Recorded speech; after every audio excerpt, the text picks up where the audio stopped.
Knicks family, welcome back to the Garden Knicks podcast. I'm your host, Apollo Reed. I'm here with my co-host, Rick the Ruler, and Regular Joe. How y'all feeling tonight after this wonderful victory over the Boston Celtics once again? Word. Yeah. I mean, it feels good. Like, oh man, it feels good because Boston is the team to beat, number one team in the NBA. Period. And this is twice in a row we took care of them. So I mean, how can you not feel good? I don't know. Hey, can you not feel good, Joe? How about you? Hey, listen. If I put my girl on here right now, she tell you when it comes to sports, I hate everything Boston. I hate the Patriots. I hate the Red Sox. I hate the Celtics. I'm with you. I hate the Bruins. I hate everything. if it got anything to do with Boston or like that New England area, I hate it. So, yeah, bruh, I feel good. Fuck those guys. all that to say, yeah, feels good. Feels good. Oh man, that's good. That's what's up. Shout out to the chat. Kareem Grant's there. Salute to the panel. Much respect. Salute to you, my guy. Salute to you. Izzy, of course, my guy. Always here. Appreciate you. Hey, my man. Yeah. What's going on tonight, man? Of course. And my man CIA back with it again, smoking on that Boston pack tonight. Absolutely. Bing bong. Get them out of here. Do you hate Boston cream pie? Tonight I do. I definitely do. Actually, you know what? It got the word Boston in it. I don't like it. Anything that says Boston, I'm good off that. I don't like New England clam chowder either. What a nail biter. IP, what's going on? How you feeling, my heart can't take it, IP. I'm with you. I'm not going to lie. My nerves were way too... I literally had to sit down like this and breathe. I took everything, bro. Buck Boston, bro. Everything, bro. Word is gone. I couldn't say it any better. Yo. Word is gone, yo. You can hear that? You can. Nice. Listen, so all right. Tonight, without Jalen Brunson, our New York Knicks stomped into Boston, and grabbed a nice little victory in TD Garden, the other Garden, as they call it, not the Garden, the other Garden. The great value Garden. The great value Garden.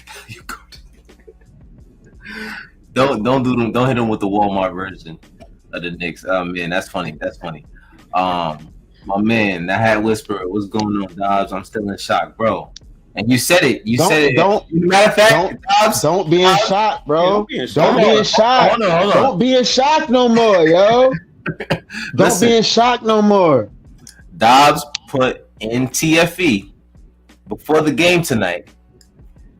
This is the game that I think we could lose. Not that he's saying we would, but if Boston, they were feeling good. You know what I mean? They wanted to come back at us because of the loss. So I'm not gonna lie, I was with him. I was like, if there's a game within the next couple games that we lose, it's this one.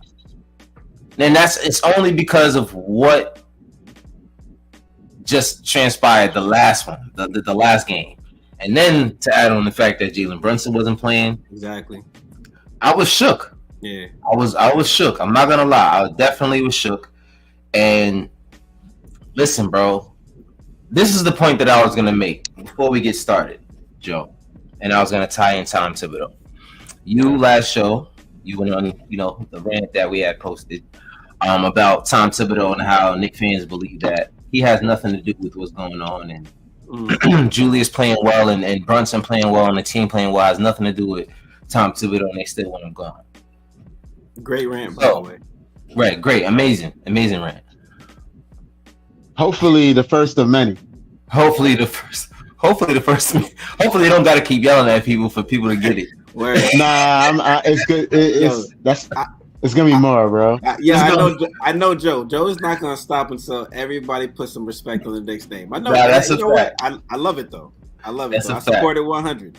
That's a fact. But what I was going to say is, everybody put the credit as they should, by the way,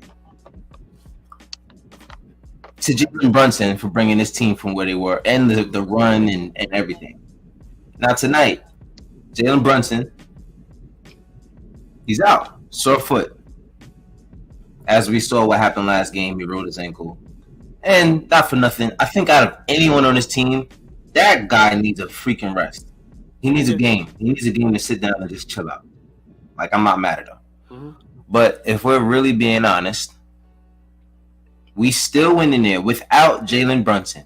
Last game, what was their excuse? We didn't have Jaylen Brown. Jaylen Brown was in it. Yeah. Jaylen Brown was there tonight. Jason Tatum was there tonight. Oh, but they were missing Robert Williams. You know what? That might have been the reason why they lost tonight, because they were missing Robert Williams. But anyway, yeah, that's why they lost. That's right. True. I digress. But anyway, my point is, this is a team that is playing under a culture that was developed and created by Tom Thibodeau. Has it always been pretty? Hell no. Because why? We didn't have the personnel for it to be pretty. We just didn't, if we're really being honest. So you got to give Tom Thibodeau credit for what he's doing. Quickly would not feel empowered to have a game like he had tonight if it wasn't for Tom Thibodeau.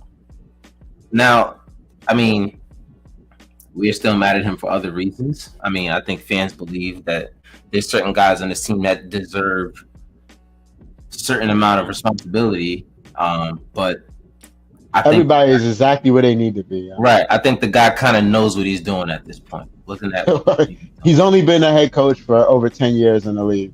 Right. He's only top 10 in win percentage. I think he knows how to coach.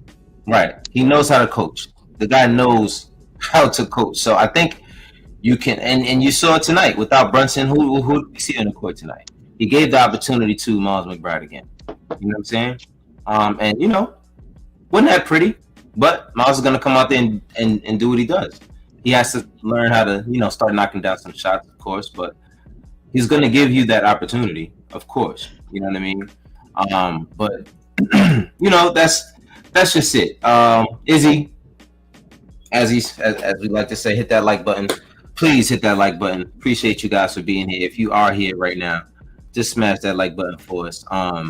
Julius is a team player now. It's amazing. Listen, I'm back. I'm back, bro. I'm back on the boat. I can't even deny it anymore. Join us, bro. Join us. I text you guys in the chat during the game. And I said, I'm at the point where I gotta just accept. Like, I'm accepting his flaws. You know what I mean? Like, it's like, all right, he's gonna do some dumb, boneheaded things. Yeah. Sometimes. He did a few tonight. He did a few tonight. Yeah. Like, I mean, but at the end of the day, you gotta live with those things. Unfortunately, we don't have the superstar. He's not a superstar. So I mean, he's gonna have some flaws that superstars don't have. Of course, if you're comparing him to a superstar, but at the price that we got him, buying in, not wanting to go anywhere and make more money somewhere else, and wanting to stay here with this squad and this staff. You got to give it to him. You got to give it to him, man. Like, the guy has really been, from what he went through last year and the way fans trashed him. Like, don't get me wrong. He's not been the first player that's ever been trashed as a Knick or an NBA player. There's plenty. Like, join the line. You know what I'm saying? But if we're really being honest, he got trashed by New York. Yeah, I don't know. Did you see that live I posted the other day when I spoke about Julius, and like, I mean, give this guy credit, right? Because whatever he went through last year, whatever got him to that place that he was in, it was a very bad place. Whatever got him to that place, like, he did whatever work that he needed to do to pull himself out of that shit, man. And I mean, this is the second time where, this is why I give Julius all the credit in the world. Right. He twice, right, had to do something, right? Come back and really look at himself in the mirror and win back the fans, right? He talked about, before the 2020 season, he talked about having a look, within. and like really do work on himself. And he came back obviously that year, had a big year. It was all NBA, all-star, all of the good stuff. Right. Last year, whatever was going on with him, we don't know. I don't know if it had anything to do with basketball. I don't know if it was personal. He talked about how after the season, Kendra's like, yo, we got to get out of here. You're miserable. Mm-hmm. They went to Italy, and, you know, he came back with a fresh mindset. He said he's in, I believe he said he was doing therapy or something like that. But like he spoke to a therapist. I don't know if he, bro. Whatever it is that he did, bro. This is the second time that he really had to look within himself and say, "Yo, I am not right." Right. Right. Mm-hmm. It's his second time with the Knicks. He had to do this. So give the guy credit, bro. Like, it's hard to do that twice. It is to say that I'm a flawed individual and I probably need to change some things. Right. There was a play when he drew the tech. He drew the tech, and his reaction was just like, "All right, just calm down." And you literally see him doing it. He's like, "Everybody, just calm down. I got it. I'm good." And I was like, okay, this is real. This isn't like this isn't just by happenstance. This is real. What he's doing right now, like this is an active, minute by minute. He's taking control of his personality and being responsible for himself every single chance he has to be. You know what I mean? Everybody has. Who? You talking about tonight when they were reviewing the play, or when he had a technical? And you know what's crazy? Yeah, well, no, tonight, no, not the review, because that wasn't even a technical. The tech he had tonight. Yeah, he actually got a tech. What were you saying, Joe? No, I was saying like I wasn't mad at, like, obviously you can't bump the referee, right? And let's see what else happens with that. He might get fined or something. Yeah. Even though I don't think he might not, though. I think the league might look at it and realize it wasn't malicious. He was trying to demonstrate the situation that he was in. And he was asking the ref, like, how was I supposed to get myself out of that situation? Like, the guy is literally leaning on me, and I go to reverse the ball to the other side of my body, and his face is literally, like, by my face. Mm-hmm. Yeah. I understood all of that. He just can't create contact with him. Yeah, you can't touch him, bro. That's the rule. And once I saw that, I understood. I know it wasn't nothing malicious. I can even see if the ref, because sometimes the ref does it with you. I've seen refs go through the motion with the player. Like you can't hip check them, and they'll actually hip check with the player and like do things.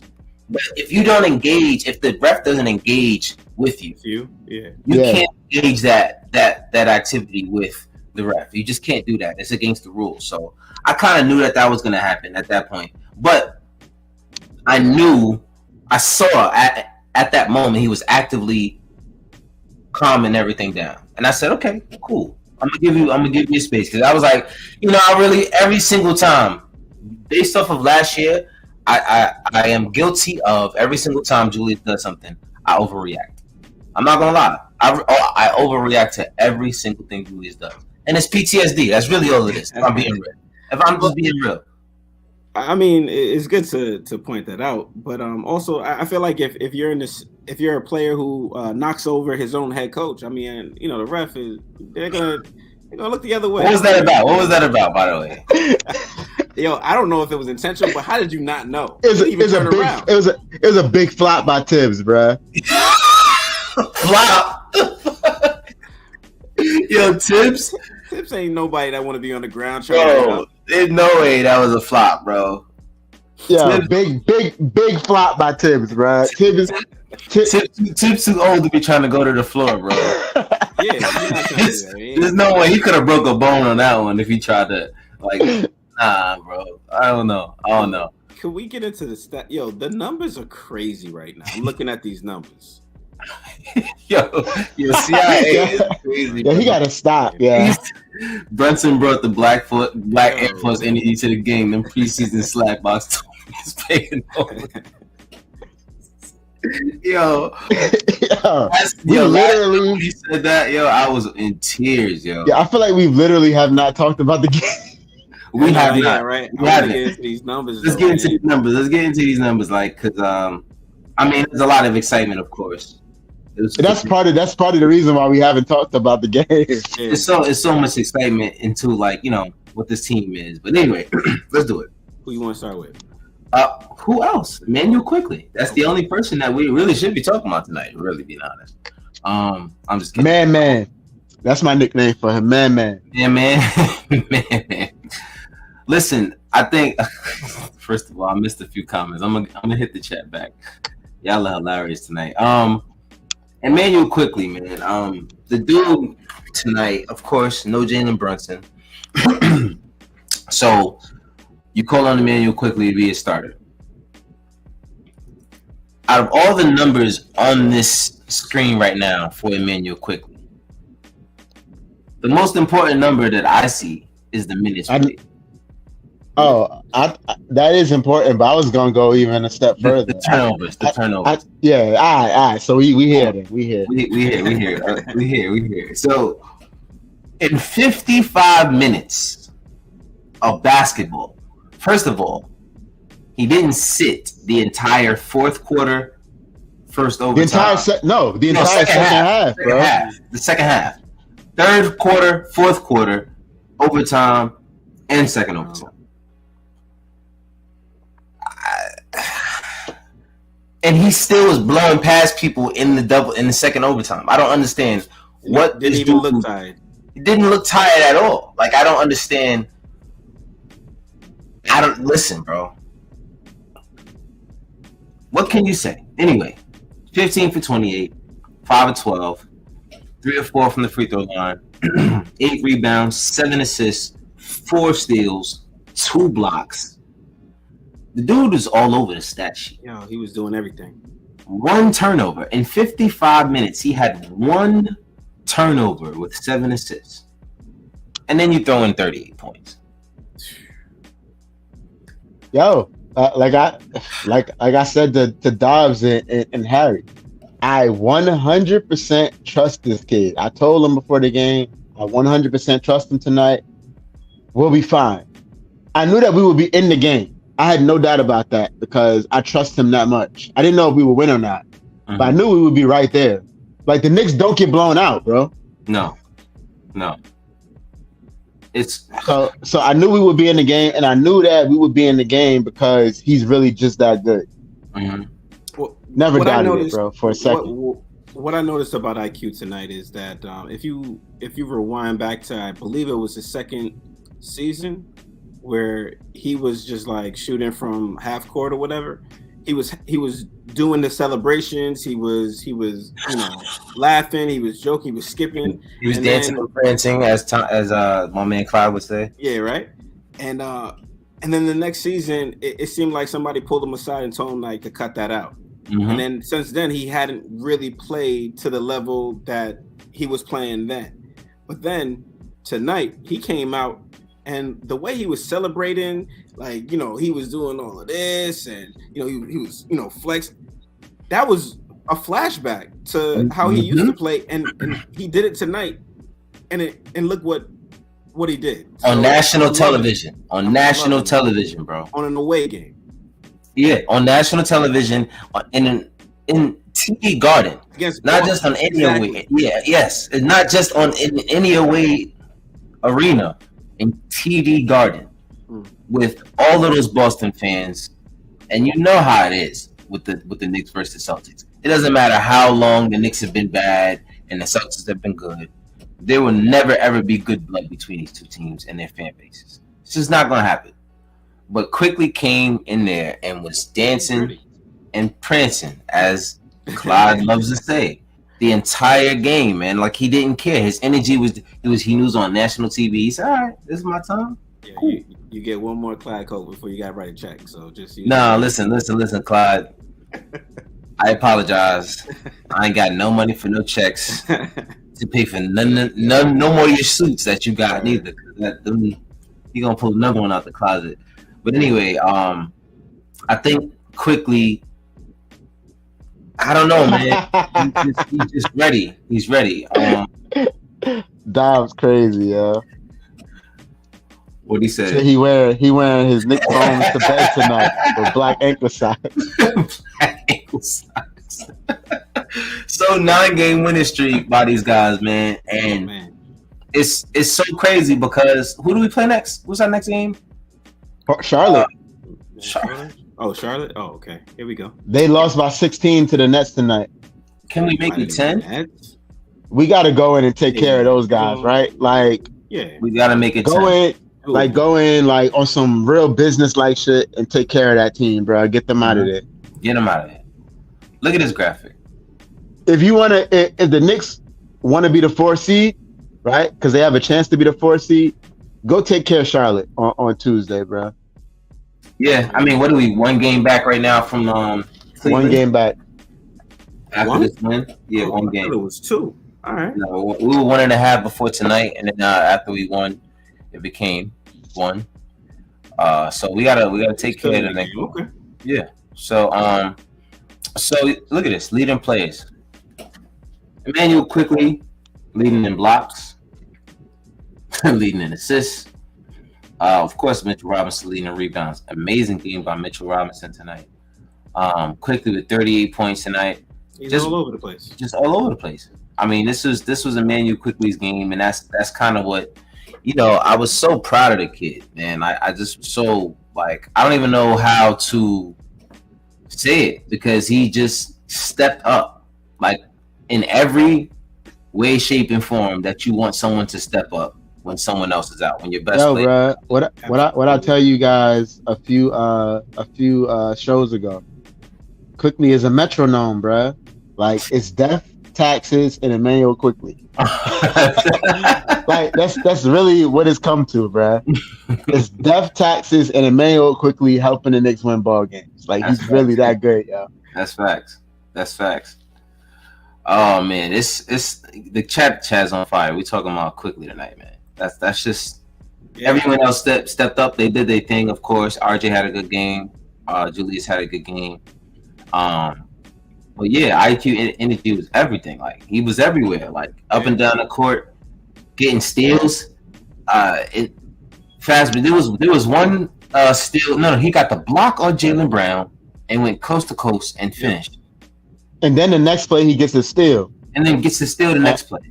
I don't remember what happened after that though. I would have to go back to the game log, but I know he got a steal, and I think the Knicks came down and scored again. I'm sure because this was the first time a lot of people saw Emmanuel Quickly because it was a nationally televised game. So I'm sure there was a lot of people saying like, "Wait, he doesn't start? Yeah, like he's not the starter." Where? Yo, can we and they were saying that Brogdon is the 6th man of the year. Like, I don't think so, man. I think with the performance like this on what was it? Was it ESPN? Like, can we put that to bed, yo? Yeah. Come on. Can we put that to bed? Like, this kid is really like that, yo. I feel like Josh Hart and Brunson G checking these fools before every game. They got to. You got to be in their chest, man. There's no way. It's got to be something that's going on that's different. Hat Whisperer said, Dobbs said, funny, I asked a question about IQ in a group earlier today, and he comes out with a career. Yep. Like, I mean, like he stepped up. And we're going to talk about this as well. Mitch contested the Horford 3 at the end. He struggled with covering Horford tonight. I think Horford ended up with what? 20 points? All right, I got it, boys. I got it. So Quickly gets the block on Jaylen Brown. Mm-hmm. Comes down, makes a layup. Next play, he gets the steal and he hits RJ Barrett for a driving layup. Mm-hmm. Yep. And the Knicks were down 9 before that sequence. I'm sorry, they were down 7 before that sequence. Their chemistry has been amazing. Yeah. Like seriously, like it's just really been like amazing. There is some room for improvement, though. Like absolutely. I saw a couple of times, Julius try to pass the. I remember that drive where I think it was I want to say RJ that stole the ball, but he was on the drive. He led, he passed it into Julius. Julius had to lay. There was one person in front of him, but then he tried to throw it back to RJ and it went out of bounds. That was in the first half, yeah. Yeah, that. I mean, the chemistry there needed a little bit of work. But Julius should have just took the time. He should have. Julius should have took the shot, yeah. But I think he was trying to pay RJ for getting. You know what though, bro? It's not a bad thing. Like I feel like Julius wanted to pay it forward. Exactly. Yeah. You just gotta make the right basketball play, bro. That's how you start a game, right? Yo, the first 4 possessions were all 3-pointers.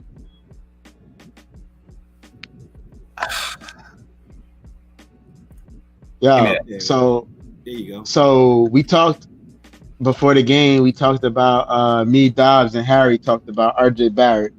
Said Barrett got to have a big game tonight. Right. And Barrett came out and had a big game tonight. 29 points, 11 rebounds, 3 assists, a steal and a block, only 2 turnovers, 10 of 22 from the field, 3 of 9 from 3. The free throws were driving me crazy a little bit. He was 6 of 9. Of course. But I mean, especially 50 the time minutes in that last one. Yeah, that was crazy. 50 minutes. I thought that he played pretty good defense tonight. Yep. Like I thought this was a really good RJ game. I thought that's a great block. I thought that all the way. I thought that this is who we need him to be, right? Not necessarily scoring 29 points, but how solid he was on defense tonight. Like he was pretty efficient. Like that's the RJ that we need, bro. Like, right. If this team is gonna go where they want to go. Yeah, he's feeling himself. I'm telling you, man. This dude is. Yo, that's the old IQ. Yeah, IQ understood the assignment tonight, bro. Look at he him. knew. Look at him, bro. Like all in their face, on in their You could tell. Yeah, you could tell that he knew that it was a big game. Like everything about him said that he knew that it was a big game. Yeah. Everything about him, bro. Like I think somebody was just like, "Yo, go out there and have fun," because you haven't seen him do this in a season and a half, man. Yeah. It's like last year, it was like he was just trying to get back to this. Like he was just trying to get back to this. And this is how I'm saying, man, like I'm watching quickly now. Somebody's going to throw the bag at this kid. Oh, well, the Knicks gonna throw the bag. At some point, but think about it, bro. Like, all right, so are we gonna bring Quickly off the bench for his entire Knick career? Listen, Quickly, we're gonna extend Quickly, and he's gonna be a Knick for the next 5 years, bro. Unless some kind of crazy, I'm not even gonna say some kind of crazy trade comes up. He's not getting traded. I'm saying it right here, right now, bro. Unless he wants to get traded. This is what I'm saying. I'm concerned. I'm not concerned. You want to know why I'm not concerned? Do you know what I'm concerned about? You're concerned about him wanting his own team. I don't think that's going to be a thing, bro. He doesn't want his own team just to be a starter. I think he can be a starter, bro. Yeah. He can be. He is a starter. He's a starter coming off the bench, like literally in every sense of the word. You know, but he literally plays in a starter's role. Like you finish games, most games. Mm-hmm. You know what I mean? He plays big minutes most night. Mm-hmm. Like to me, this kid is in the role that he needs to be in for this team. Yeah. And I think that he's happy in that role. If somebody misses, think about it. If RJ's out, Quickly starts. Right? That's it. If Grimes is out, Quickly starts. If Brunson is out, Quickly starts. He is the sixth man on this team in every sense of the word, bro. Yeah, that's facts. I think that he's perfectly fine in his role. I think they're going to extend him. I think he'll be here for another 5 years. I'll even go out and say that he'll be here for another 8 because I think that they'll extend him again after that. I really believe that they love this kid. Mm-hmm. Yeah, I think he likes playing for Tibbs too. So really. I don't think he wants to go anywhere, but again, money talks sometimes, and if they give him a starting role where he's starting and not being a starter off the bench, then I think he may want to. But we'll cross that bridge when we get there. Yeah, I think if we're winning, and he's here and he's happy, I don't think he's gonna want to go anywhere. Yeah, why would he? I think he'll be fine. I do Absolutely. think he wonders about what he could be on another squad if he had his own squad, but I don't think that's important to him, honestly. I think winning is most important to him. And as long as this team is successful, I think that he'll be fine. And honestly, like, I look at the core that they put together, I think this team is going to be good for a long time. Mm-hmm. And hopefully they can keep these guys together and happy. They love playing together. And that's what you want. As long as it's a squad, they love playing together. Every team that I've ever seen win a championship, they are happy. They love being around each other. You know what I'm saying? You heard what Julius said after last game. He said we love each other. He said we love being around each other. We love playing with each other. He said we care for one another. Like, that shit is evident. It's clear. Yeah. Like, you don't have to look too hard to see it. That's how you build a culture. That's definitely how you build a culture. Tibbs don't have nothing to do with that though. Yeah. This is not Tibbs' team. It's all the players. Brother BKL says, tell the world who we are. We run this place. We run the world. 9-game winning streak with Josh Hart trade. We own Boston and TD Garden. Shock the world. Next stop, Charlotte. Boom, baby. Wow. I mean, it just sounds crazy when you say it. We've won 9 games straight since the Josh Hart trade. We've won 9 games straight since the Josh Hart trade. Yeah. Nah, don't say it though, bro. Josh Hart don't like that, bro. He said on Twitter he don't like that.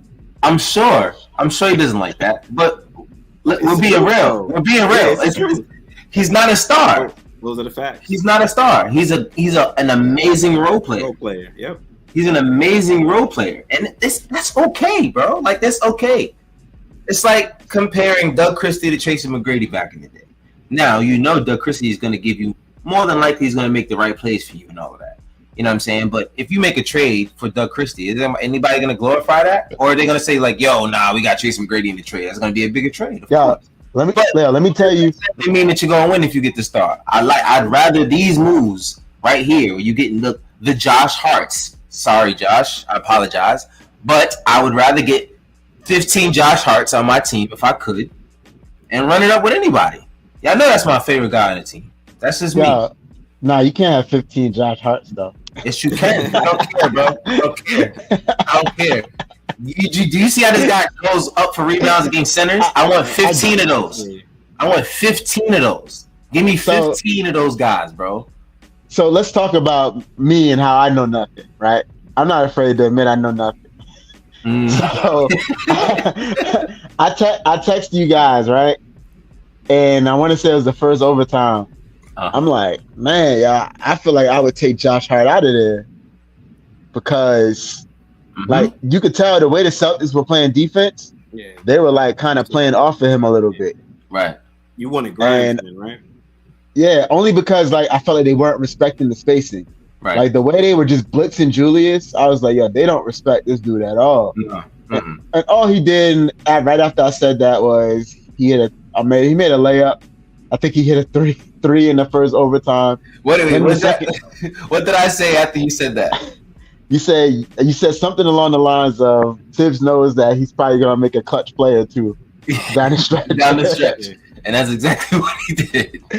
And then in the second overtime, he steps up there. It's 128 to 125 Knicks, and he just calmly sinks 2 free throws. 2 free throws. So what the fuck do I know? What the fuck do I know? Listen, that just goes to show that none of us know anything. I'm not gonna sit here and pretend that I know more basketball than Tibbs. That dude knows. He has forgotten more basketball than we've ever learned. Than we've ever learned. That's it. That's a fact.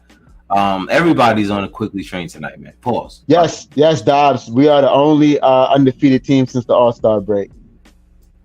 Wow. Shout out to all the Knicks fans and media that really be repping, not Stephen A. Shout out to Alan Hahn. Shout out to Doris Burke. On the shout out to Monica McNutt. Shout out to Zach Lowe, because there was you sent that earlier, his interview with on the Lowe Zach Lowe podcast. He the hell was that tone? He actually I saw he was like, what the hell was that? You good? No, he did a deep dive on the Knicks at about the 20-minute mark of the interview, and it was just everything was just about what they do well. They do everything that other teams usually don't even worry about. You know what I'm saying? I can't think of everything off the top of my head right now, but just they're a team that's real. It's a team that's real. He's but yo, go ahead. When y'all first officially added me, right? Mm-hmm. What was one of the first things I said? It was after a win. It was my first show. I was late as hell. I think we. But I said, smile. You showed up in the last like 20 minutes. And I said, smile, guys. The Knicks are good, bro. Like, yo, I've been saying that this team is good for a minute. When we were like 3 games over 500, I was like, I think this team is better than 3 games over 500. Mm-hmm. Like, all of the numbers said that the Knicks were better than 3. Like, if you're top 6 or 7 in net rating and you're only 3 games over 500, at some point that shit's gonna level out. It's gonna level out, yeah. In the direction that it should. Mm-hmm. So 3 games over 500, we're 12 games over 500 now. Like, that's because all the numbers said that we were a team that should be 12 games over 500. That's facts. See, I say we won 9 early in the season, then lost like 8. I really want to see how these fools bounce back from an L. That's true. That's very true. I do want to see. I'm confident in the squad. Don't get me wrong. But I do want to see how we handle it, and get back to it. I mean, especially if we lose to a team like Charlotte, like I think that they probably would come back and punch whoever the hell is next in the face by accident, like just from working out too much. I heard a stat that said the last time we had 2 win streaks, it was a winning season. We won the championship. Now, we won the championship that year. The last two times we had an 8 winning game. That was 69, 70. 73 was 73. It was 73? It was 73. I thought it was 69, 70, the first championship season. The first one, I think it. I mean, I think that's what it was. It wasn't 73. Yeah, it was 69, 70.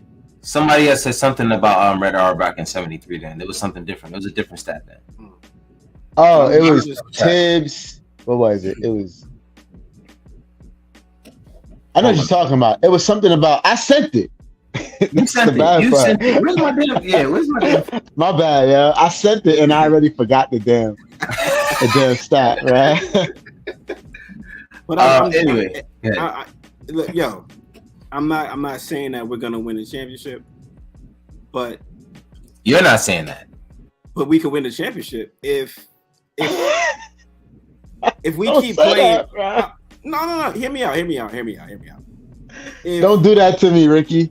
But we're setting all these franchise records.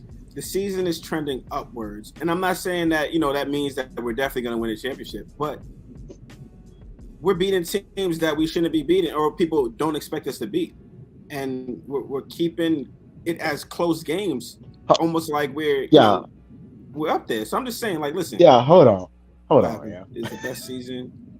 Yo, why y'all keep moving the Dobbs? Stop moving the goalposts, bro. No, we're gonna continue to move. We're Knicks fans, bro. This is exactly what Richard Jefferson was talking about. Dobbs, don't move the goalposts, bro.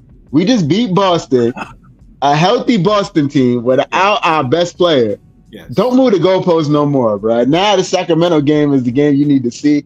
Yo, leave the goalposts where it is, bro. Like, we're allowed to go into Sacramento and possibly lose a game. It's okay, bro. The goalpost. His test is now the Sacramento Kings to see if the team is real. It's like we continue to have to see what the test is every game. I'm not gonna lie though. We just beat Boston twice because it's hard to believe, bro. It's That's hard the to believe. thing. That's all it is. That's all, and I see why Dobbs feels this way.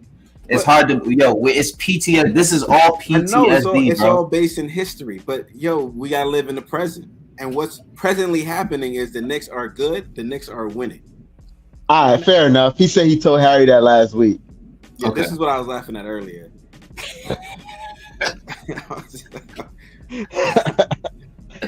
But all these guys got manufactured hairlines. Whose hairline is more manufactured than Jalen Rose? Jalen Rose. That's what I was thinking immediately. Jalen, man, you need to stop it.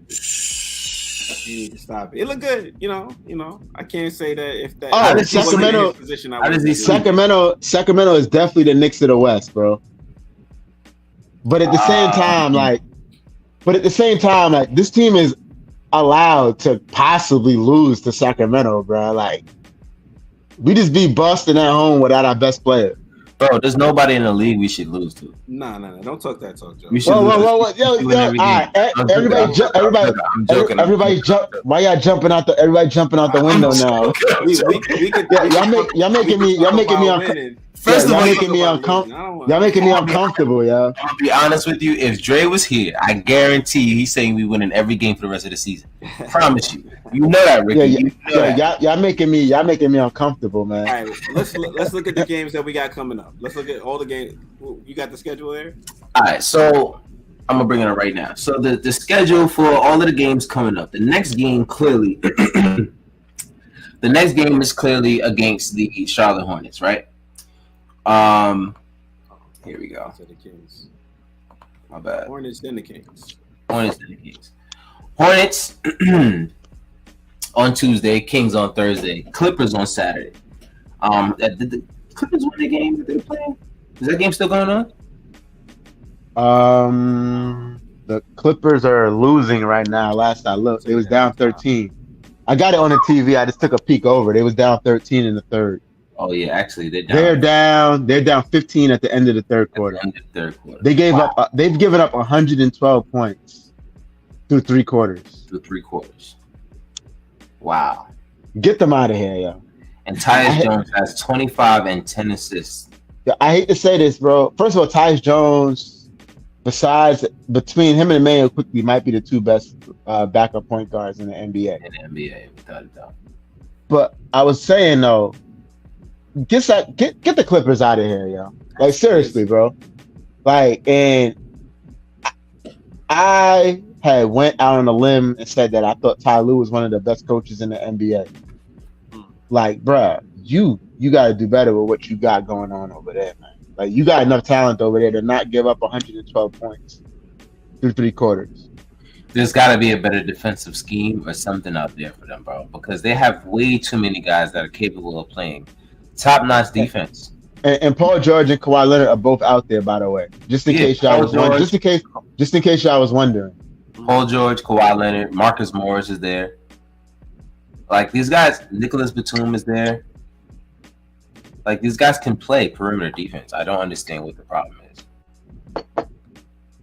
And y'all give up 112 through three quarters to Memphis without Ja.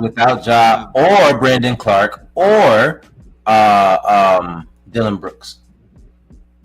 Like the game is not over yet, but like you gotta do better. Game's not over, but you got right. Game's not over. But anyway, I brought up the Clippers because we do play them on Thursday. My bad, Saturday. We played them on Saturday. So Charlotte Hornets, we play them at home on Tuesday. That's a game we have to win. If you want to be the 4th seed, like go take care of business, bro, against that team. That team we have a bad team, bro. A bad team. Mm-hmm.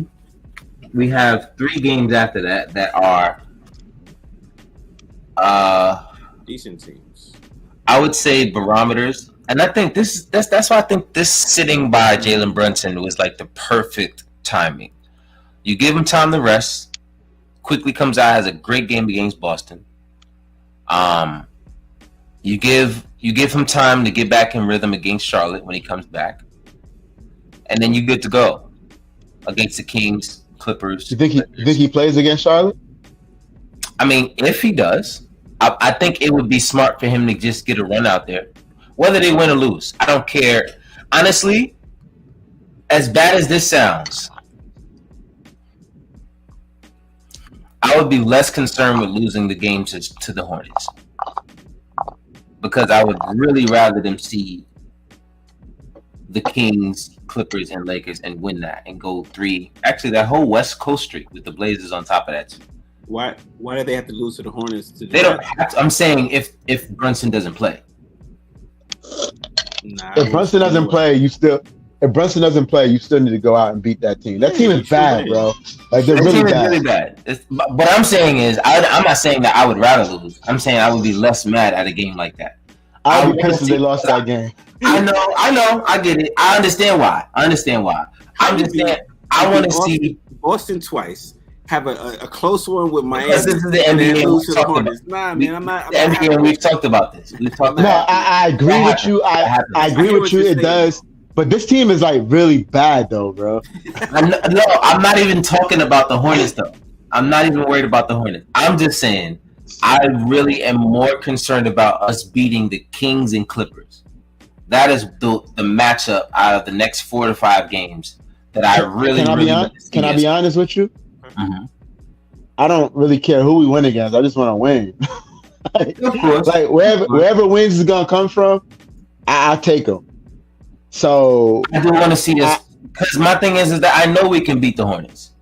You know what I'm saying? Like that's how I'm looking at it. I don't know if we can beat the Clippers. We didn't beat them the last time we played them. And I'm not worried about whether or not we could beat the Clippers, if I'm being honest with you.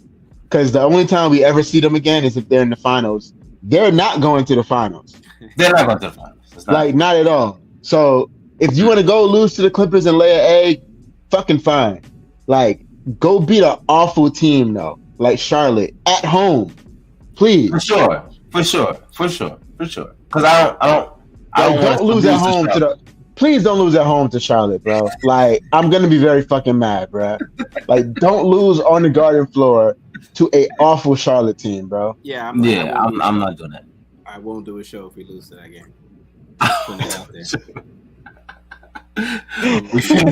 We finna win all these games worth the Cosmo Trophy. Listen, bro, I think that we're gonna win the game versus Charlotte. I agree. Dobbs, I would be perfectly okay if Jalen did not play tomorrow, bro. Right, and but Tuesday. I think that's more along the lines of what I'm saying. Whatever happens against the Hornets, whatever, I don't care because I want Brunson there to finish the season with a strong run. That's it.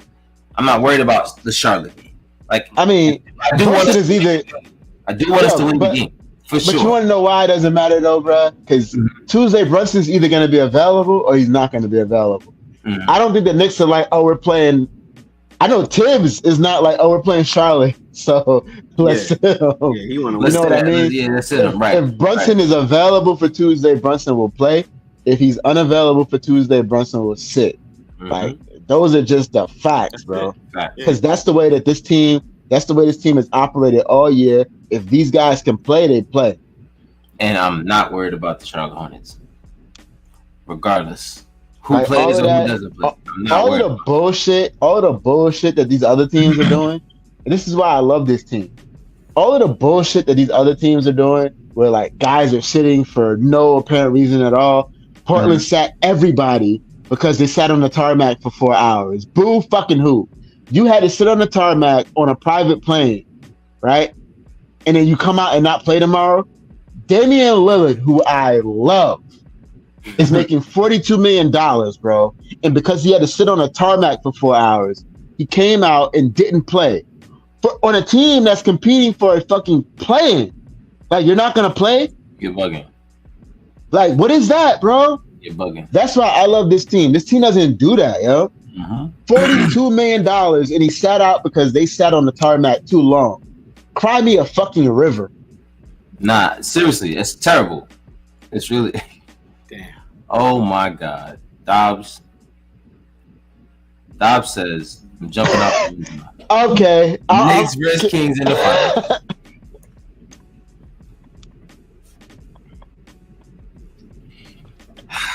If all goes right, we end up playing the Kings in the finals, first of all. Like everything has to go right for us and the Kings to end up in the finals. Yeah.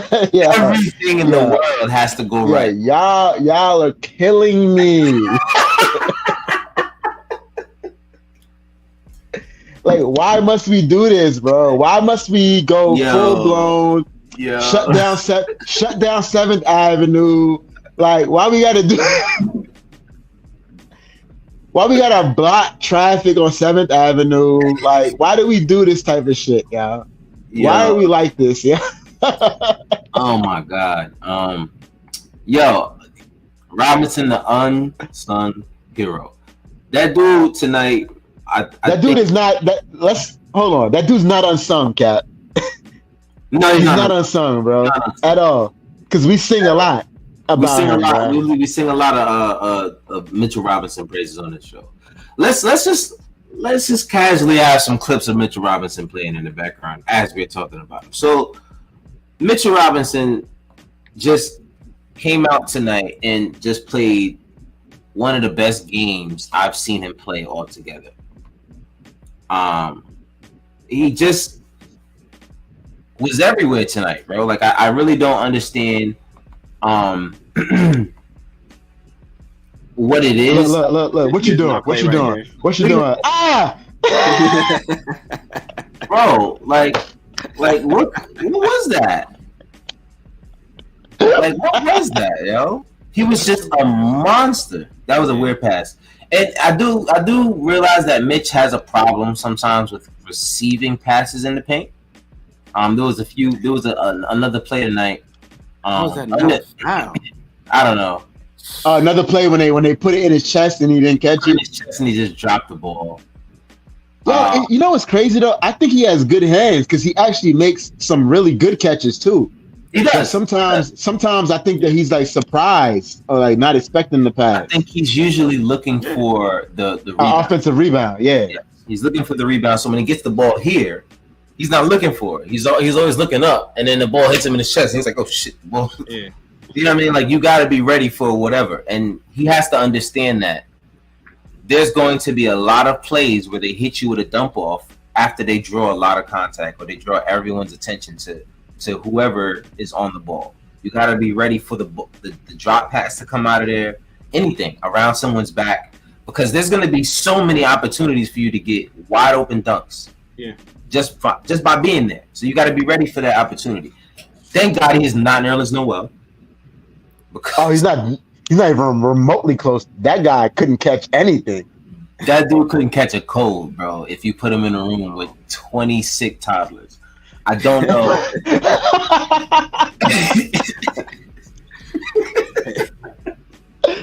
That is the wildest analogy I've ever heard.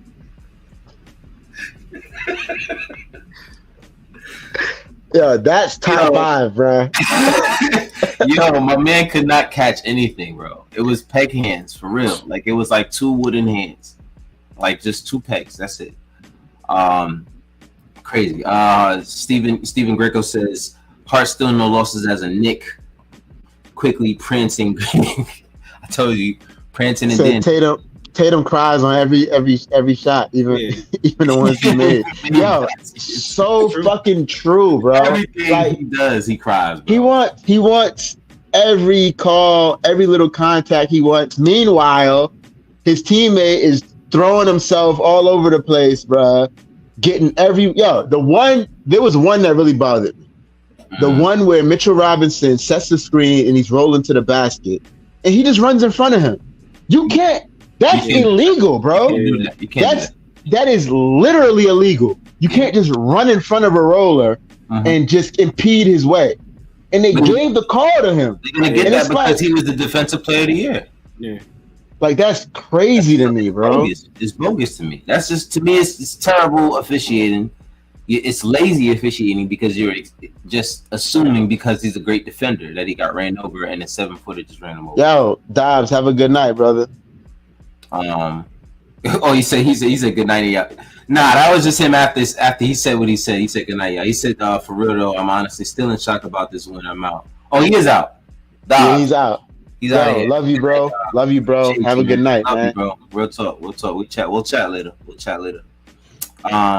So yeah, man, great game by Mitchell Robinson. He was just everywhere tonight. 13 points, 14 rebounds, 7 on a night where the Knicks really struggled on the glass, especially defensive rebound. 7 offensive rebounds to kind of counteract what Boston was. Boston was pounding us on the glass. Yeah, they got it whatever they wanted. I mean, he played so well that in the game with 2 overtimes, Isaiah Hartenstein played 9 minutes. Yo, and you know what's crazy? Well, you know what happened though, right? The reason why Hartenstein only played 9 minutes is because Tibbs went small with Randall at the 5 for a long stretch. Right. Actually, I think it was most of the fourth, like a good portion of the fourth, all of the first overtime, and I think the second overtime is when Mitch came back in, if I'm not mistaken. Mm-hmm. Mitch actually, no, I'm lying. Mitch started the first overtime too. Yeah, and then he got taken out because I remember he won the jump ball. Yeah, the jump ball. Yeah. But Tibbs went small a lot tonight with Randall at the 5, which is to me is a welcome sign of him trying new things, trying to. But he also realized, yo, Horford is kind of like killing us. Yeah. Horford's kind of killing us. We need to do something else, maybe. And Horford at 20 points. Like, and also when he was in the game. Yeah. And also like the trapping was like kind of getting out of hand. So I think that he felt. I don't know if you noticed, he had Hart initiating a lot of offense because Horford was on Hart. Really? And yeah. So Horford was on Hart on a lot of those possessions. So what was happening was, I don't know if you've seen the one possession where Horford's on Hart and Hart drives to the basket and gets a layup. Okay. Yeah, like that was. Yeah, I do remember that. Yep. It was a good. Listen, man. I don't care what y'all say. I don't care what nobody say. My coach could coach, bro. That's how I feel. Is he the coach of the year? He's not the coach of the year because that's probably going to go to Mike Brown. But he's a good coach right now. The Kings. The Kings, yes. Okay. Yeah. Everything tells you that he's a good coach, bro. That's facts. Everything tells you he's a good coach. You might hate some things he does, but if you bring in a good coach, here, another good coach, right? There's going to be things about that coach that you hate as well. You know what I mean? Yeah. Like, look at Mike Malone. I'm not even a Nuggets fan, and I could only imagine what they say about him because I hate Mike Malone. I hate Bro, I hate Mike Malone, bro. When I watch Nuggets games, I hate Mike Malone. Why? So you said why? Because I feel like Mike Malone hoards talent. He's a lot like Tibbs in the sense that like he has a lot of talent on his bench and he plays none of them. That's true. That's pretty damn true. And that's probably why Bones Highland and him didn't get along well.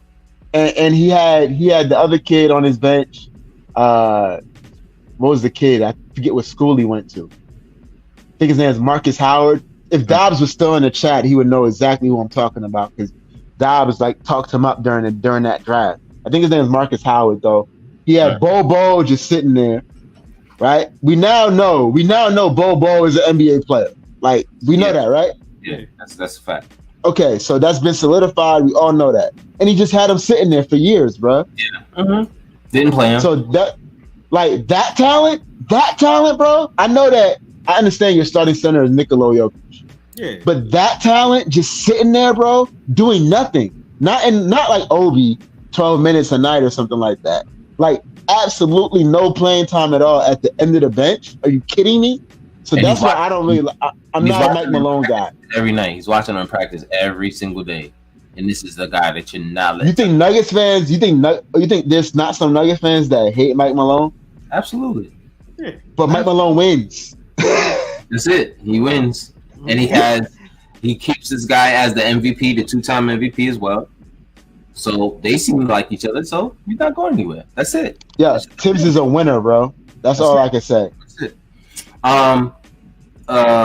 Just real quick, let's hit everybody else's stats before we get out of here. And I got one question regarding Jalen Brunson. Of course, we talked about RJ 10 for 22 from the field, 3 of 9 from the 3-point line, 6 of 9 from the free throw line, 11 rebounds, 3 assists, 1 steal, 1 block, 2 turnovers.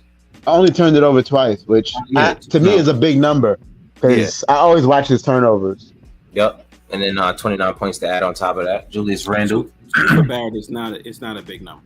Nah, it's not a big number. It's especially given the kind of mistakes that he makes often. Exactly. It's not a big number. Julius Randle had 11 of 22 from the field, 5 of 13 from the field, 3-point line, 4 of 4 from the free throw line, 9 rebounds, 4 assists, 1 steal, 7 turnovers. 7 turnovers. It's not good. That's a little high for Randle. A little? Yeah. You expect him to get 4. If he gets 5, I think he's been keeping it like he averages. Yes, I think he averages about 3. Yeah. Listen, 2 to 3. Tonight, no Jalen to take the pressure off him a little bit. And he had the ball a lot. And the Celtics are like, I don't think people understand how good defensive team. Yeah, I don't think people understand how good this team is, bro. Don't get it twisted. We beat them the last 2 times. Defensively, this team can make your life hell. Yeah, absolutely. I actually want to see what he did against Miami because they were playing some real deep, I think he only had like one or 2 turnovers, honestly. You know what I'm saying? I think it's possible. So 7 is really high. 7 is high because it's been a while since we saw Julius have to create so many plays for this team. Yeah. And that's kind of what you expect, especially against a defensive team. I'm not surprised he got 7 turnovers in a game without Jalen Brunson versus a really, really good defensive team. So, and for us to still get that win, kudos to him. You know what I mean? And then throw 37 points on top of 31 points on top of that. You can't really be mad at him. He had 3 turnovers against Miami. 3 turnovers.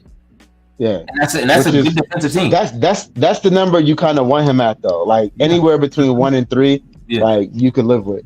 And that, like I said, he was being guarded by Jimmy Butler that whole game. So, but Jimmy Butler and Bam Adebayo, and he goes 16 for 25, 8 of 13 from 3, 3 or 4 from the line, 9 rebounds, 3 assists, a block, and 43 points. And only 3 turnovers.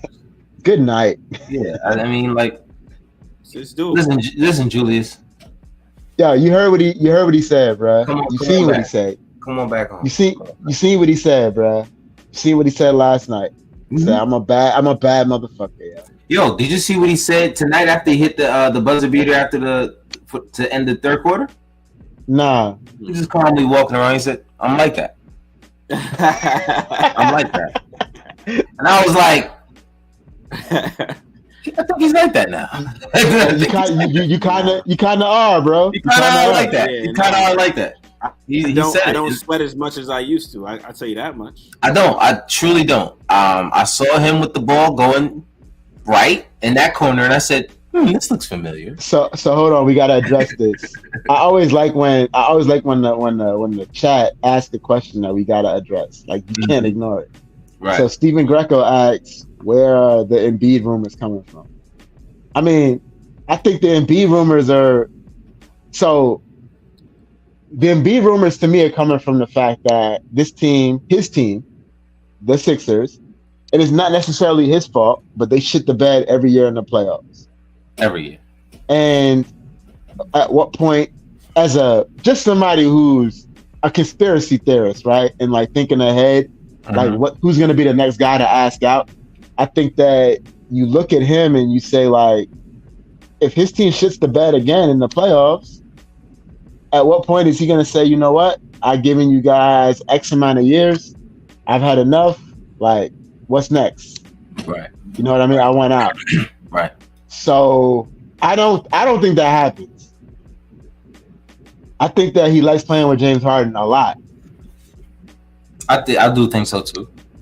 Yeah, if you listen to him talk, if you really listen to him talk about James, and I know that we joke about James Harden, but he really does enjoy playing with James Harden, like a lot, bro. But what if it's not up to What if Harden? What if Harden? And what if Harden wants out? Yeah, isn't Harden in his contract out? He's a free agent this coming. And what if second round James Harden shows up? And you know that he will. Which you know he will peek his head out. You know he's going to step up. Sue's rendezvous, James Harden. Get him out the strip club, please, dude. Nah. Listen. No, let him show up, bro. Let him show up. No. Yeah, you know what? Because I see you going. Because if we could get that monster hair at the right price, like, let's make it happen. Because that guy is a animal, bro. Nah, I'm telling you right now, if there's a way, first of all, you know how stars work. If a star wants to go somewhere, that's where he's going. Especially if you have a good rapport with your team. If you have a good rapport with your team and you want to go somewhere, your team will make sure you end up there. If he ever comes out and says, I want to be traded, and the Knicks are on his list, I'm telling you that if he comes here under the tutelage of Tom Thibodeau, who I've grown to trust more and more, I gotta give him credit for that. I am pretty confident that this team can win a championship. Easily. Yeah, I really believe if you got Julius, Embiid, and Brunson as your big three, like, that is sky's the limit, bro. The sky is something, bro. Limit. Now, that is something, right? You do have to see how does that offense look? I mean, yeah, that's what I'm saying. They definitely will be contenders, but how is that going to work? Yeah, how does that offense look? It's up to them. If all of the shit that we see and know is true, how all these guys are willing to accept whatever role is given to them, right, and buy into whatever Tibbs is saying, then they'll be fine. Like, I believe that this team is a team, bro, and I believe that if Julius knows that 21 is a better player than him. Like, come on. Yeah. Like, Brunson knows 21 is a better player than him. Mm-hmm. Yeah. Like, it's just talent. Yeah. I mean, did you answer the question though? Where did they come from? Well, I said where it came from. It comes from the fact that they're a mess in the playoffs every year. And when you start thinking ahead about who's the next guy that might ask out, he's the guy that makes the most sense. But who? I think. I mean, maybe I'm looking at it too literal. Like, who started it? Who started it? I don't know who started it.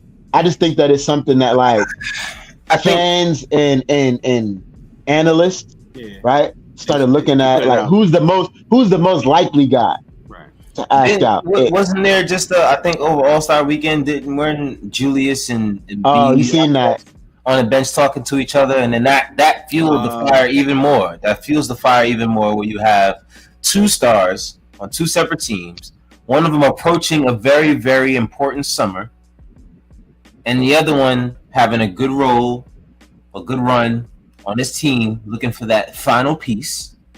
This is what happens. It's the same thing in the All-Star Weekend when you saw KD and Kyrie talking to each other. Appreciate that, Steven Greco. Yo, and there you go. Appreciate you, Steven. Appreciate you, man. Thank you for coming out. Appreciate you. So, I mean, listen, I think that there's a possibility for anything if a star like that wants out and the Knicks are playing well. That's usually what you're going to have when the Knicks are playing well. They have the assets to make a move, and a star wants out. I mean, which doesn't happen often. Let's be honest. All of those things in the same universe, especially with the Knicks playing well in the universe anywhere, that's something that you really don't ever see. You don't see it that often. But anyway, one thing that we gotta, like, highlight again is quickly Grimes, Hart, and Barrett. Right? I always say I look at those four guys as, like, one player almost, right? Mm-hmm. So you look at Boston's big guys tonight, specifically Tatum.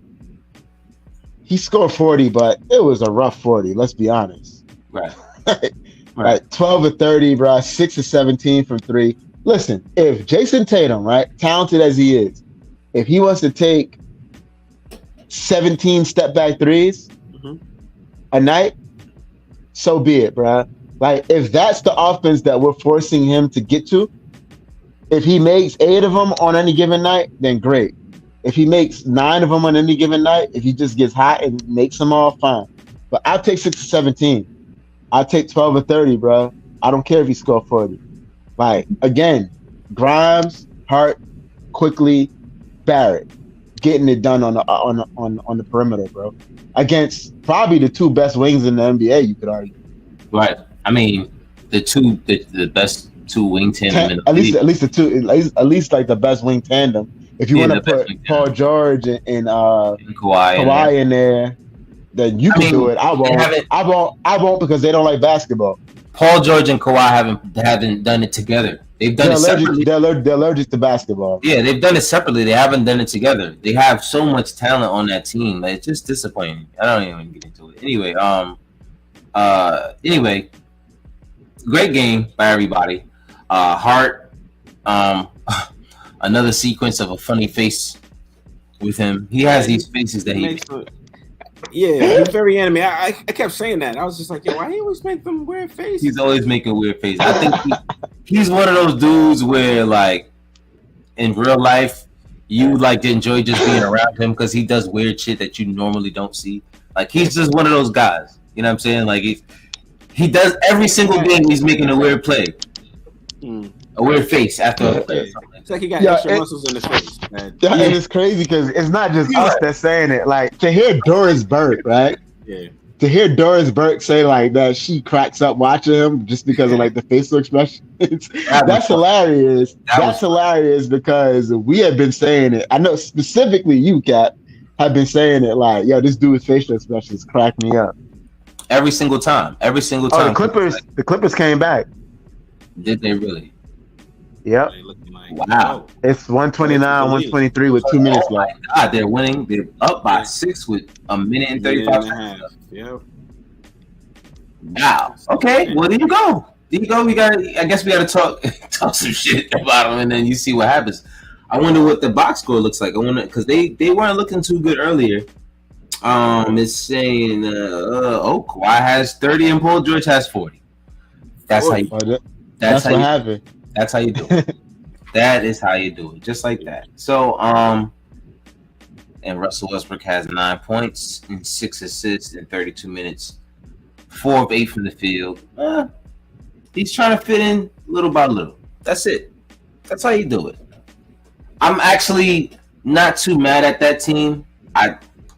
In terms of the construction, I'm not mad at the construction of that team.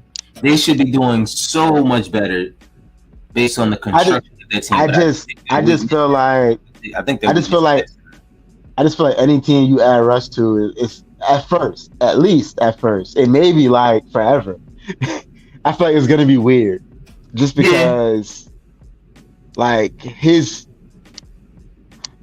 the way he plays and like his lack of shooting just doesn't do good things for, like I said, the ecosystem of your team, unless the way your team is constructed is just perfect around what he does. Yeah. And what exactly does he do that you would need the team to perform around him like that? I mean, you would probably need a bunch of shooters, I would imagine. A bunch of shooters. But the problem is, like, you can't really put a bunch of shooters around him anymore because he's not the guy anymore. You know what I mean? Exactly. Like, you gotta have other like scorers around him who are willing to be shooters in some instances. Mm-hmm. Yeah. Like, I think Paul George is fine being off the ball and like making corner threes. Right. You know what I mean? You heard the interview that he had he said, I realized like I'm not that guy. It's basically what he said. He said, I realized that I'm not a fan of his either, but Nah, I think he's an excellent player, but I think he's also smart enough to know that like I'm not a number one. Like I need another guy for me in order for me to win. You know what I mean?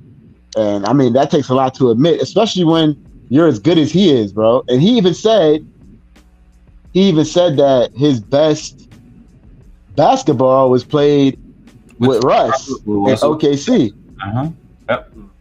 You know what I mean? So he's definitely a guy who needs another guy. Yeah, I mean, just like Julius, I think he's in that same realm, and that's not a stab. That's not a bad thing.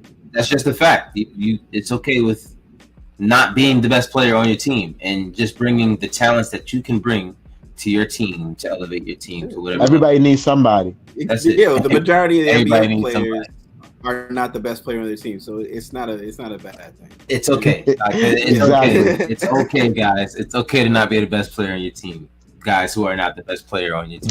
There are literally 5 guys in the NBA and right now that exist in the NBA right now who were the best player on their team and won a championship. There's 5 of them.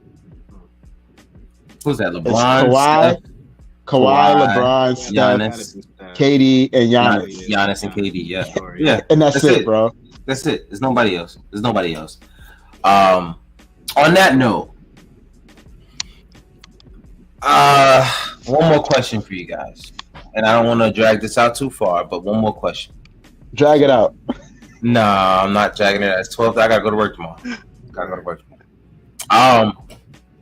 So the last time we went to the playoffs,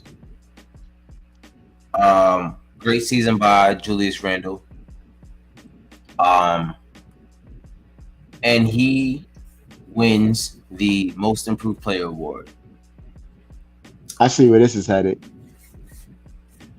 Jalen Brunson should be the Most Improved Player this year. Without why not? Without a shadow of a doubt, I don't know anyone else who has exploded more than Jalen Brunson has from last year to this year. I agree. Unless I can't think of anybody. I can't think of anybody. I mean, it's whoever is good this year, and I mean, if you want to give it to Shea, I'm not mad at you for that. But Shea, we knew who Shea was. We knew Shea was going to get better. This season to me is not really that much of a surprise because you kind of knew Shea. Isn't Shea trying to think? What year is this for Shea? Is he still on a rookie contract? Is this his last year on a rookie contract? Yeah. Yeah. So like we seen it coming. Wait, is he? He got traded. He was on the Clippers. I'm not sure. This might be his first year on the extension. Yeah, it's either his first year on the extension or his last year on the rookie contract. It's one of the. I think it's the first year in the extension. I think he's reached that point now. But regardless, I think it hands down. I mean, Jalen Brunson has been the player of the season so far, like the player that everybody's talking about this year. Is anybody who's not in the MVP being talked about more than him? Nobody, without a doubt. I think if it doesn't, I think they've already snubbed him from the All-Star game. I think they've already written his name down on that trophy. To be honest with you, I think, and he'll probably be snubbed from All NBA too, unfortunately. Which is fine. Just because there's so many damn guards, bro. There's a lot of guards. But, like I said, the scary part about it is he's probably it's James Harden. He's probably the second best point guard in the East. Huh. And he still won't be All NBA. That's rough. Right. Mm-hmm. I mean, but this he still got to beat out Damian Lillard's having a hell of a year. He got to beat out Damian, Shea. Mitch. Who else is having a monster year? As a guard, it's just guards. It's a lot of guards. Booker. Is Luka still considered a guard? Luka is considered a guard, I believe. Yeah, bro. Luka's a guard. I mean, unfortunately, he's getting Most Improved Player. He's getting Most Improved Player. Because I think they starting to see like, we snubbed this guy once. He really shouldn't have been snubbed. and he's still balling. It's not like he was balling before the All-Star break and he stopped. Like, he's still elevating his team. In a way, he elevated his team tonight, and he didn't even play. Because there's just things in the fabric of this team now that you see these guys do that you know that they didn't do before you got there. Yeah. So, I don't know. That's just my piece. That's all I wanted to end the show with tonight. I think Jalen Brunson is the most improved player. Let's start that talk. What about Maxey? Maxey's nice. He's a nice player, but he's not Jalen. He's been pretty good though. He's been good. He's been pretty good. But it's also it's not just the stats. It's the noise around it. It's the arena you're doing it in. It's who you're doing it against. It's the situations. Like a lot of Maxey, what he's been doing this year, did have to do with when a lot of stars were out, so he did have the ball in his hands a lot. This is Jalen's team.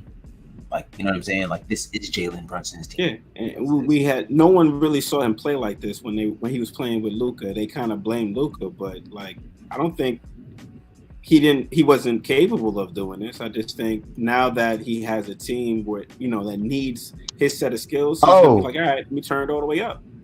Mm-hmm. Lauri Markkanen. Oh, he's having a pretty good year. He's having a hell of a year. He's a guard. He's gonna be but we talking about most improved player. No, he's gonna be in that discussion. He's definitely in that discussion, and I think respectfully, he's not the most improved player. And I'm not saying that as an. He's having a heck of a year though. He's having a heck of a year. He's having a hell of a year. I mean, and I'm just like, yo, this dude's balling. It's him and Jalen. It's literally, I think the conversation, now that you say it, should be between him and Jalen. And I think Jalen edges it out because of the story around it. And he plays for the Knicks. This is what I'm saying. Is the noise around it and everything. Absolutely. Why do you think Julius wanted to? Come on, like. Yeah. But Julius was the most improved player. Like, there wasn't even that question. Oh yeah. Like, there was somebody else that was balling that year, but I do know for a fact that Julius earned it. It wasn't like they gave it to him because he was a Knick. I'm trying to remember who that other guy was. Like, was that other guy all NBA though? All NBA, bro. Who, Julius was all NBA, bro. What year was that? It was 2021, right? That's all NBA means you're a top 15 player in the league that year. Yeah. And Julius might be all NBA this year. Let's see what we see. NBA voting. That's 2021. Right? I think it's a 2020. Steven Greco said Halliburton. I thought about Halliburton too, but yeah, possibly he's gonna be in the conversation too. I agree. I think it's a three-way race, bro. Halliburton. It was Jeremy Grant and Michael Porter Jr. It was Jeremy Grant, but Jeremy Grant was on an awful team, bro. He was on Detroit. Yeah, he was on Detroit at that time. And Michael Porter Jr. was not all NBA. And he wasn't all NBA, right? Yeah, like it was Julius hands down, bro. It was definitely Julius. The only other person in the top 5 that was comparable to Julius in terms of stats and status was Zach LaVine. And it still wasn't close. Yeah, because Zach was already like considered a really good player. He was already, exactly. Well, that's it. That's all I got. Didn't want to drag this out too long. I do want to start the Brunson is the most improved player campaign. Just put it out there because he will be the most improved player. We'll come back to this and talk about it. But that's it. That's all I got. You guys got anything else that you want to add to the ending of a nice show tonight? All I can say is peace to the chat. Appreciate you guys, man. Yeah, man. Y'all were great tonight. Absolutely. Yeah, hit that thumbs up button, please. Like, comment, subscribe, share with your pastor, your Grammy, whoever. Your mammy, your auntie, your uncle. Yeah, whoever, y'all. Share with your kid's babysitter. She might have a boyfriend who's a Knicks fan. Just share. That's all we got, man. Share to your annoying ass coworker. Yeah, the coworker who you can't stand, but might Yeah. also be a Knicks fan. But he might be a Knicks fan that says fire Tibbs. Shit with him too. Chilling. Yeah. Trust me, he's gonna want to see the last show. Whoever this fan is, whoever is Yeah, Knicks fan, share he's with gonna him want to see the last and tell him to watch the show from Friday. from Friday when we beat I forgot. It doesn't matter. At this point, Miami. Miami, we beat Miami. But thank you guys for tuning out. Like I said, if you are listening in podcast form, drop us, hit us with a 5-star, leave us a review. Just let us know what you're thinking, good or bad, man. I want to address it all. Like, you know what I mean? Tell me what you guys think about the show. And that's pretty much it, man. I thank you guys for coming out and showing a lot of love tonight. Shout out to the chat. You guys were monstrous in here. Once again, hit that like, subscribe. Thank you guys. Let's keep the streak going. 9 straight. Let's make it 10 on Tuesday versus the Charlotte Hornets. Because I know you guys think that I don't want us to beat the Charlotte Hornets. We better not lose to the damn Charlotte Hornets and mess up. I'm blaming you if we do. You put it out there, but you walked it back. You put it in the universe, bro. Like, ew. What I said was you wouldn't be mad, but you should be. You should be. The games that I'm more concerned with us winning are the Clippers and the Kings. That's it.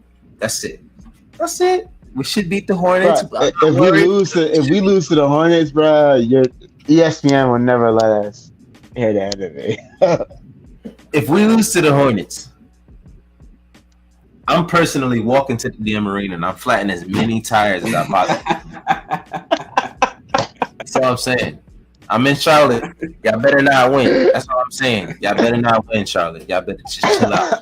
Chill out on Tuesday. Yeah, look, the first tires that you need to flatten is the team bus. Yo, man, listen. You guys stay here and you think about this. You think about that. You think about that win. You don't beat New York. Anyway, man, we better beat Charlotte on Tuesday. Keep this winning streak alive. Make it 10. And we continue this energy all the way into the playoffs, and hopefully we can do some magical championship kind of things. You know what I'm saying? And that's pretty much all I got. Hopefully you guys have a great Monday. We beat Boston. You guys shouldn't have a bad Monday at all. I don't think anyone should be frowning at all tomorrow. Everybody should be smiling from New York. Okay, we beat Boston. I might buy a Boston hat tomorrow just to troll. I think I'm gonna wear my Red Sox hat that I never wear. By the way, I don't even know why I have it, but it's there. Can't do it. Nah, that's bad juju, bro. Don't do that. Can't do it. No. Nah, I can't do it. It's gonna sit up there. I probably never wear it. Let's keep the karma good, bro. Let's keep the karma good. Let's keep the karma good. Thank y'all for tuning into the God Knicks podcast. Once again, I'm your host, Apollo Reed, here with Rick the Ruler, my cousin, here with Rick. Almost said it wrong again. Regular Joe from TFE. Yeah, my family at the TFE. Ivan was in the chat.